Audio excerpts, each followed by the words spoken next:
പെസഹാ ദിനത്തിൽ യേശു കർത്താവിനെ പിടിക്കുവാനുള്ള ഗൂഢാലോചന നടന്നു. നിങ്ങൾക്കറിയാം, അന്ന് രാത്രിയിലാണ് പത്രോസ്, മറ്റൊരു സംഭവം, 6 സംഭവമല്ല പറഞ്ഞ, ഇനി 7ാമത്തെ സംഭവം, ഞാൻ 6 പറഞ്ഞോളൂ. ആ രാത്രി മറ്റൊരു സംഭവം ഉണ്ടായി, നമ്പർ 7. അതെന്നതാ? ഞാൻ പറഞ്ഞത് വല്ല ഓർക്കുന്നുണ്ടോ? ഒന്ന്, ആ പെസഹാ ദിനത്തിൽ യേശുവിനെ പിടിക്കാനുള്ള ഗൂഢാലോചന നടന്നു. ലൂക്കോസ് 22 1 മുതൽ 6 വരെ.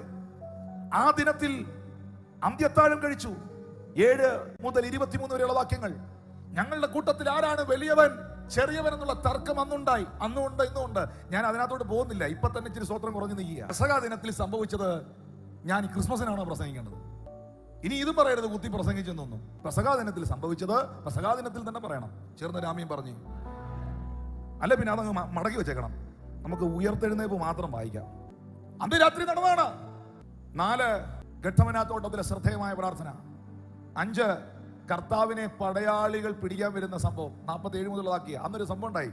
ഈ യേശുവിനെ പടയാളികൾ പിടിക്കാൻ വന്നപ്പോ പത്രോസ് വാളെടുത്ത് ആ പിടിക്കാൻ വന്ന ഒരു ഓഫീസറിന്റെ, അങ്ങനെ പറഞ്ഞാലേ മനസ്സിലാവുള്ളൂ, ഒരു പോലീസ് ഉദ്യോഗസ്ഥന്റെ, ഒരു ഓഫീസറിന്റെ, ഒരു പട്ടാളക്കാരന്റെ ചെവി വെട്ടി തറയിട്ടു. അപ്പോ നിങ്ങൾക്ക് അവിടെ കാണാൻ പറ്റുന്നുണ്ട്, ഇരുചെവി അറിയാതെ കർത്താവ് ഇതെടുത്ത് വെച്ചു. സെക്കൻഡ് കൊണ്ടാണ് അവിടെ ഹീലിംഗ് നടന്നത്. ഇതൊരു ഹോസ്പിറ്റലിൽ ചെയ്യണമെന്നുണ്ടെങ്കിൽ എത്ര മണിക്കൂർ സർജറി ആണെന്നറിയാം?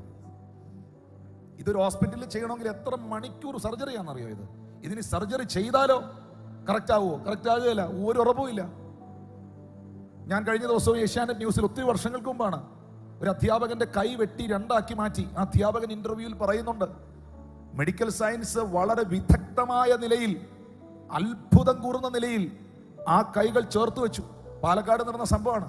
ആ ഇന്റർവ്യൂവിൽ അധ്യാപകൻ പറയുന്നുണ്ട്, എന്റെ കൈ മണിക്കൂറുകൾ സർജറി ചെയ്ത് വൈദ്യശാസ്ത്രത്തിന്റെ മികവ് കൊണ്ട് അവർ ചേർത്ത് പിടിപ്പിച്ചു. ശരിയാണ്. പക്ഷെ എങ്കിലും, അദ്ദേഹത്തിന്റെ സ്റ്റേറ്റ്മെന്റാ, എന്റെ സ്റ്റേറ്റ്മെന്റ് അല്ല, എങ്കിലും ദൈവം പിടിപ്പിച്ചതുപോലെ, ഫിറ്റ് ചെയ്തതുപോലെ ആയില്ല. ഈ മുറിഞ്ഞുപോയ ചെവി സർജറി ചെയ്ത് വെക്കാൻ എത്ര മണിക്കൂർ എടുക്കും?